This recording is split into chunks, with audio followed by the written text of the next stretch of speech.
What's up, everybody? This is Tony Lopez with Alternative Living Spaces. Thank you for tuning in. And on today's episode, we're going to be going over electrical.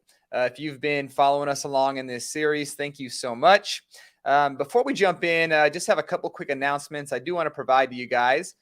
First one is in the description below. You're going to find a link to a free video that I put together. It's basically a condensed version of some of the most important things I've learned over the last 5 to 7 years building shipping container homes. Really condensed that down into a video that's going to add a lot of value to you, especially for those of you who are seriously considering building a container home. So just want to encourage you before we jump in that is available for you and would love for you to check it out. All right, well, let's dive into electrical. A couple things we're going to be going over today. First is kind of the process of doing the electrical, and this is specifically related to rough-in, right? So we're going through this series right now on how to build out your own container home, and we're entering into more of the rough-in stages. We've discussed framing, we've discussed plumbing, we've discussed window installation, and now it's time to install your rough electrical. So we're going to be talking about the 3 steps to do that. First is map it out. Second is to install your boxes. And thirdly is to wire everything up. So first thing, I just want to run through some of the key supplies that you're going to need as you do your container build. In the top left, we have our Romex wire. It's the 12-2 wire. This is used for all of your outlets. And it typically does connect to a 20 amp breaker, which we'll get into all these details here in a few. But to the right of that, the white roll of wire there is 14-2 wire. This is typically used for all of your lighting. And this typically connects to a 15 amp breaker. To the right of that is a coax cable. That's great if you're going to be, say you're going to have a cable box inside of your container home. You're going to want to have that coax cable pre-installed just so you can have simple connections on the finish end. Below the yellow and the white rolls is an example of Ethernet cable. This is also important if you're going to be basically wiring internet in your home and you're going to have your modem and maybe you even want to hardwire into an Ethernet connection to get your internet. So those are all things that you're going to want to rough in basically and pre-wire behind your walls before you transition into installing your interior walls, which could be, drywall, shiplap, or anything else along those lines. On the far right, we have an example of the breaker box. Now, there's a lot of different size options that you can go with, and it ultimately depends on how much power you need in your container home. And so typically when we're doing our RV models, they usually do require us to have a 50 amp breaker box panel or smaller. So on our RV models, we're typically going with a 50 amp breaker box. If it's not an RV model, if it's more of a permanent type setup for someone on their property, we prefer to use something that's closer to a 100 amp breaker box. And most of the stuff we're doing is more container tiny homes. So it's single 20 foot or 40 foot container conversions. But a 100 amp breaker box is nice. It gives you enough power to really run just about everything that you would need inside of a container home. If you're building a larger container home, then you may need something twice that size. If you're combining, say, 3 40-foot containers, you may have 3 bedrooms, 2 baths. You're just going to require a lot more power in a unit of that size and a lot more circuits. So the larger breaker panel would be helpful there. Down at the bottom, we have some more items here to show you in the bottom left, and we'll go through some of these in more detail. But you have your staples for your wiring, you got your nail plates, and then you got just your general boxes that you're going to be using. So that's your outlet boxes, your light switch boxes, and your ceiling lights.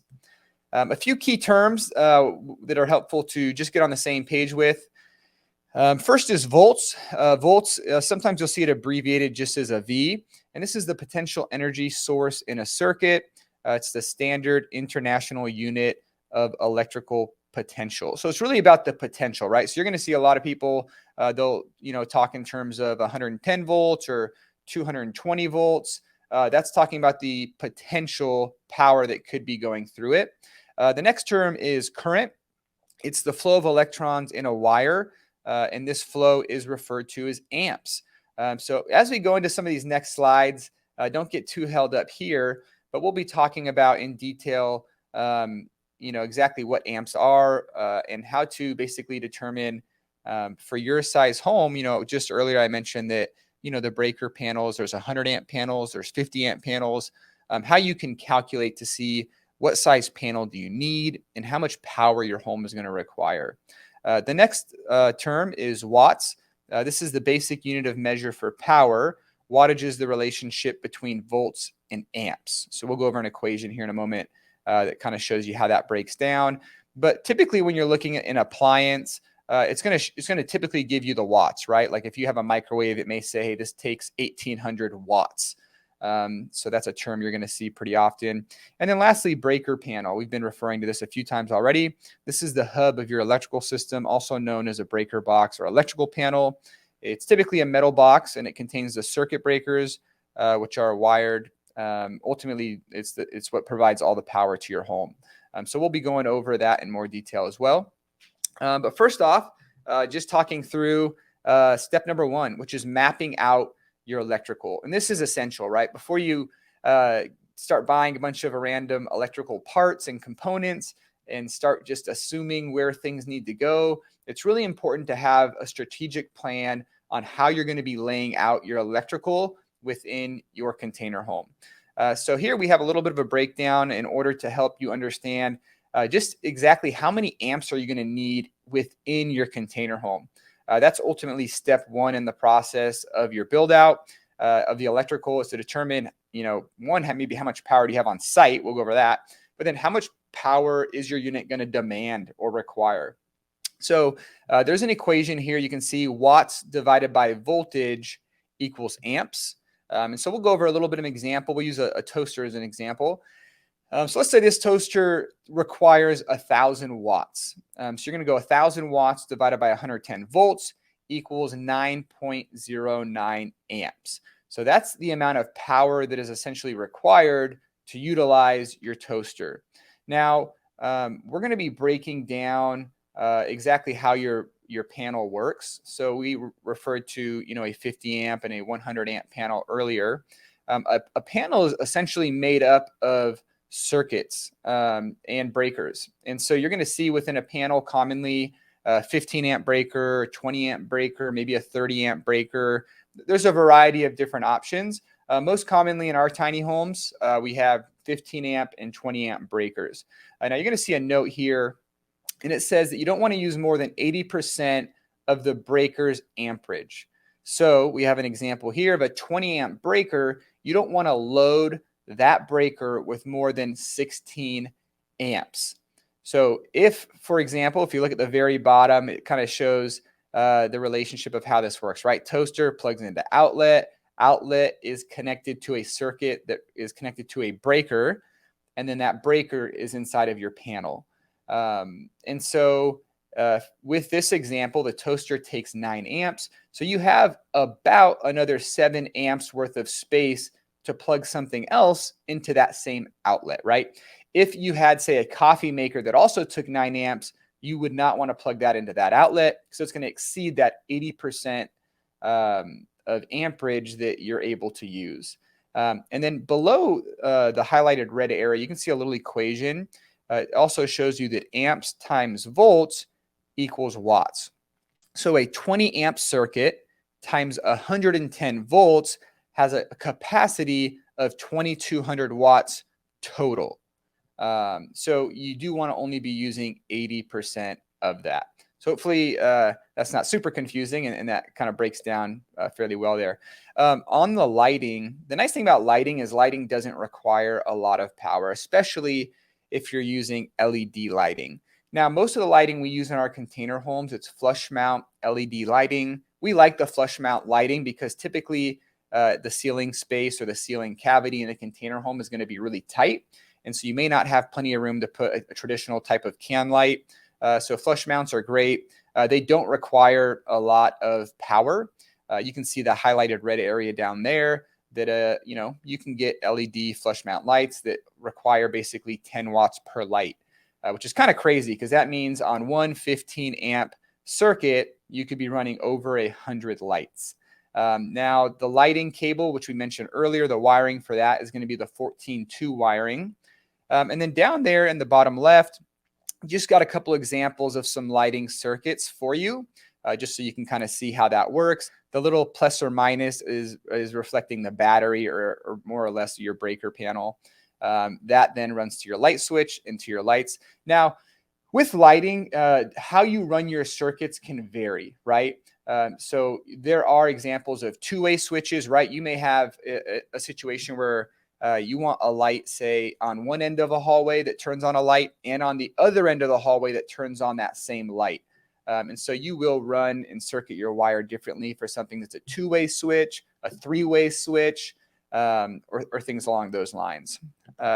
Next, in terms of power, like we have been talking about, step one is really how much power do you have access to, right? And so on the right, there's a few different examples. The top right picture is an example of a unit that's being hardwired to on-site electrical. In this case is usually where you have the most access to power, right? If you're building this as a main home on a property and you're doing this as a permitted build, you're going to have plenty of power. Ultimately, the city's probably going to require you to connect to, right? And so you may have no need to be very conservative on how you're using your power because you have access to plenty. If you're building your container home as an ADU, which is an additional dwelling unit, basically you may have a main home on your property, and this is now in addition to your main home. Then you may be limited on the amount of electrical that you have available to use, right? So you might be limited to, say, 50 amps of power.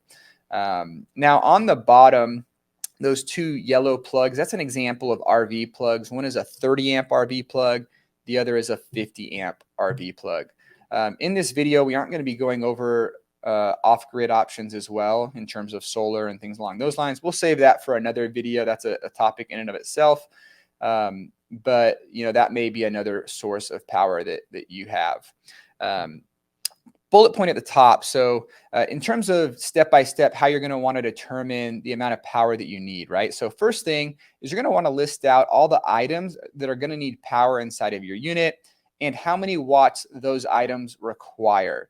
You also want to determine how many hours per day you're going to actually need them. So for example, if it's an HVAC unit, you may actually have that thing running 15 hours a day. Or you may have a heater that's running 10 hours a day. Whereas some of your other items are going to be a lot less, right? Like if you have a coffee machine, that might run 15 minutes a day. So this is going to overall kind of give you a good idea of how many total watts you're running in your system.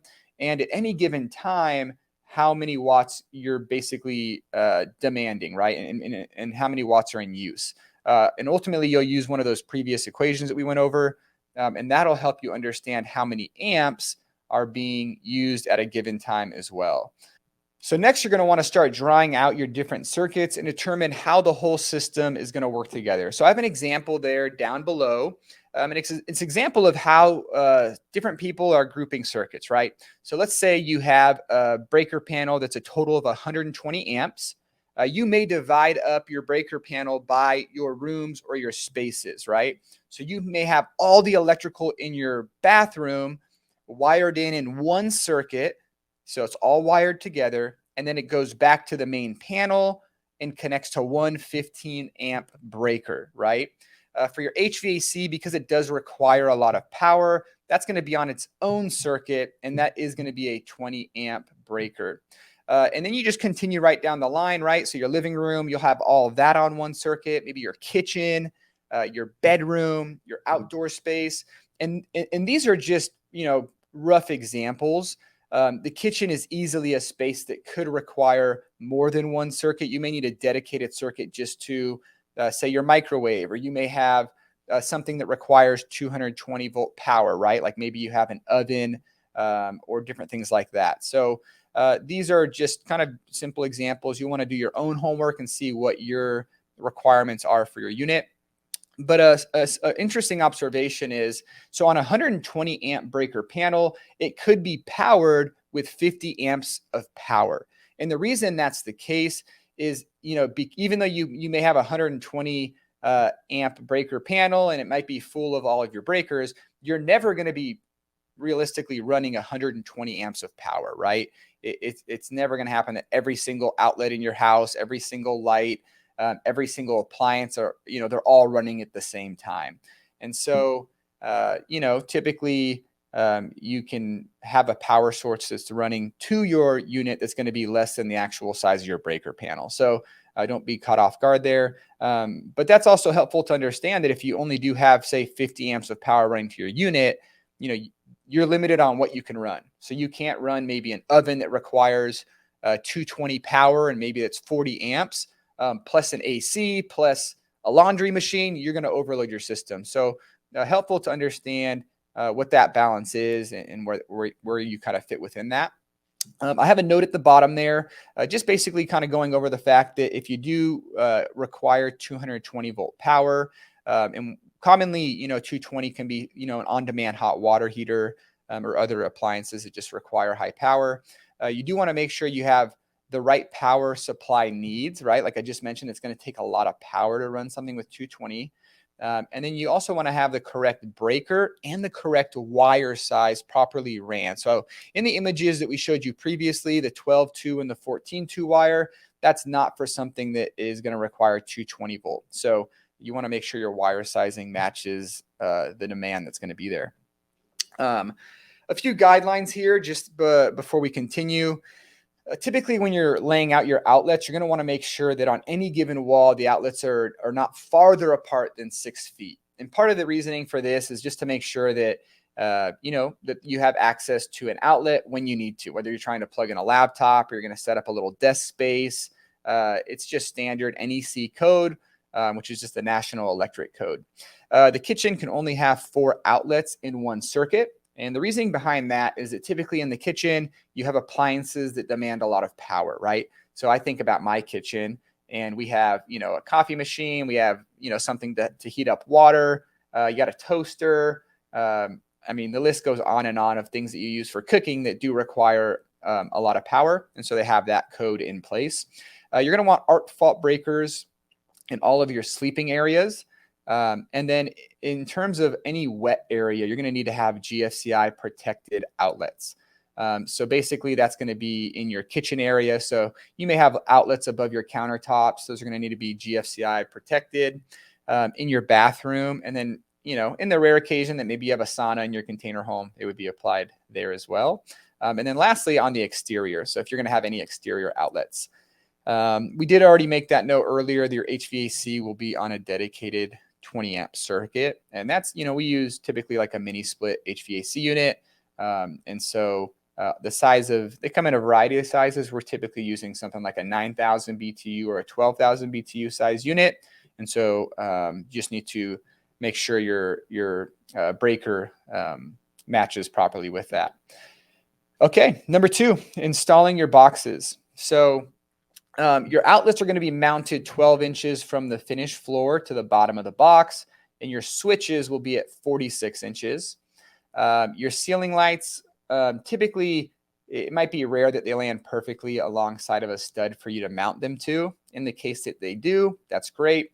If not, in the bottom left, there's just an example of basically a hang bar that you can connect between the studs and then adjust that ceiling light so that it's properly spaced. So I think about like our 20-foot container model. Typically we have a bathroom in the back, but then we have this 15-foot area and we need to have 3 lights evenly spaced in there. Because of that, it's important that our light is in the exact right location so that it doesn't look like 2 lights are close to each other and a third light's farther away. So that really comes in handy there. Next, you're going to want to wire up basically the inside of your container.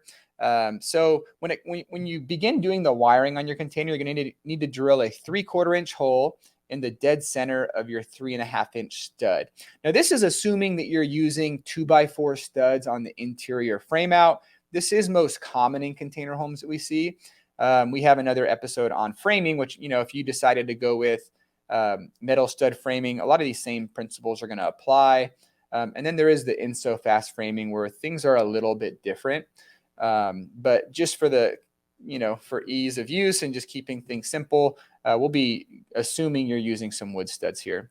If your wire is less than 1/4 inches from the face of a stud, it will require a nail plate. You can see in the top right image there an example of that nail plate. So it's just, if your wires are getting too close to that finished stud, they don't want someone coming in later installing drywall, drilling in with a screw that's, say 1 inch long and end up hitting a wire. None of us want that. The bad news about that is you could finish out your entire electrical and then have to go back through and try to figure out what one of these screws hit your wire and is messing up your circuit. So nail plates are really important, and just for the safety of everyone. Next, some inspectors may require a double nail plate, which is basically on both sides of the stud, right? So if you have wire running through maybe a partition wall, you may need to put a nail plate on both sides there. And in the rare occasion that you run into an inspector, we've had this happen to us, where even though we had 2x4 studs up against the corrugated metal, he not only wanted the nail plate on the front side of the stud, he also wanted a nail plate on the back side of the stud in case someone were to screw in from the exterior of the container, that they wouldn't hit any electrical lines. In terms of your wiring, you want it to be secured in place basically every 4.5 feet and within 12 inches from every box or fitting. In the bottom right, we have an example of basically a staple that you can use to secure your wire. In the top left image, you'll see some examples of that, right after the wire exits the box, within 12 inches, it's properly secured to the stud. And then in addition to that, every 4.5 feet, it'll get properly secured as well. And then kind of last point with this, when it comes to wiring, you do want to make sure that when your wiring is running through the exterior of the container, that you properly protect the wire. So what can happen is that wire can end up, if it's not properly protected, over time it could have wear and tear. And what you don't want to happen is basically the sheathing of the wire to be kind of torn, and now you have the raw wire touching the raw metal. And so they do make little grommets. Basically, you can drill out a hole wherever your electrical is going to exit the container. This is typically if you're doing like exterior lights or exterior outlets. And there's a little grommet you can basically input that is going to make sure that it doesn't end up rubbing and ripping that wire. So a little bit of an overview in terms of wiring. So you want to make sure your power is turned off anytime you're messing around with wiring. This is the rough-in stage, so you may not even have your power connected yet, but just a good word of caution there. We definitely recommend working with a professional electrician. Even to this day, we outsource our electrical to a professional electrician. So I don't recommend the electrical in terms of scope of work, an entire build out in a container home. There's a few trades that we do recommend you just outsource, right? So it's helpful to go through this information and get a good understanding of how electrical works, because ultimately it's your home and you want to make sure it's done right, right? So you want to be able to inspect what someone has done. Maybe you'll work alongside with them to help them and keep that cost down. Or maybe you'll perform a majority of the work and they'll come in, inspect everything you've done, and then basically do those final, more technical details. So definitely recommend working with a professional, certainly when it comes to wiring up your electrical box and just having it inspected before you close up your walls. The last thing you want to do is close up those interior walls and then find out when it came to running your circuits or things like that, there was just some mistakes that ultimately could just lead to some headaches. So definitely recommend that. Next, you want to account for a carbon monoxide detector and a smoke detector in your design. And so properly running wires to wherever those locations will be needed. And then last point on this slide, the rough wiring of your circuits can be done by yourself, but will require a good understanding of how to connect outlets together and how to connect lighting and switches together as well. And earlier we talked about, you may have a situation where you need to do a 3-way switch, right? When you start running into some of that stuff, if you're not experienced with what you're doing, it can get a little bit complicated and a little bit confusing. So definitely want to do your homework on that. There are a lot of great resources out there that'll go into detail on how to wire your outlets for a room or how to wire your lighting. For the scope of this video, we won't be diving into that specifically. But if you do decide to do that aspect yourself, it can be done, just does require a good amount of homework. Some final thoughts as you're navigating electrical. So right here, just make sure your electrical system is properly grounded. That can vary depending on your setup, right? If you have an RV model, obviously you're plugging in a 30 amp or a 50 amp plug into your unit, and that plug has basically a grounding rod in it, right? So it's going to ground as it's plugged in. If you're doing something that's connected to a main breaker box, you want your electrician just make sure everything's properly grounded. And then lastly, you do want to test your electrical system, even at the rough in stage, just to ensure it's properly set up. So I have an example here. This is what we use at Alternative Living Spaces, our rough electrical inspection. Just kind of walks you through some of those key things just to make sure, all your T's are crossed and your I's are dotted. So we have here, switch and outlet placement according to plans. So just making sure that everything's in the right spot. Lighting placement according to plans, making sure that proper spacing is there so lights will look even once they're finished out. It's at this stage, we didn't mention it much earlier, but your bathroom fan will be installed at this stage and wired in. All wires exiting container have grommets. Ensure all your wires are properly ran. This is more of a visual test, but just making sure that your circuits are properly connected from outlet to outlet, from light to light, and ultimately back to that breaker panel.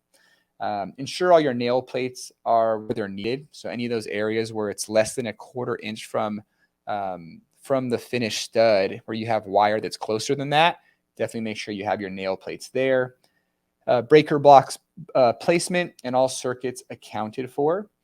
Data cable installed and ran properly. So your coax cable, your Ethernet cable, and then your home run test, just making sure everything ultimately leads back to that breaker box, and that breaker box is properly wired up. So electrical, it's a really cool topic. Definitely something that's interesting to learn about. So I hope this was helpful as we just kind of went through more of an overview of what are the components to doing rough electric. What are some of those key steps and those key stages?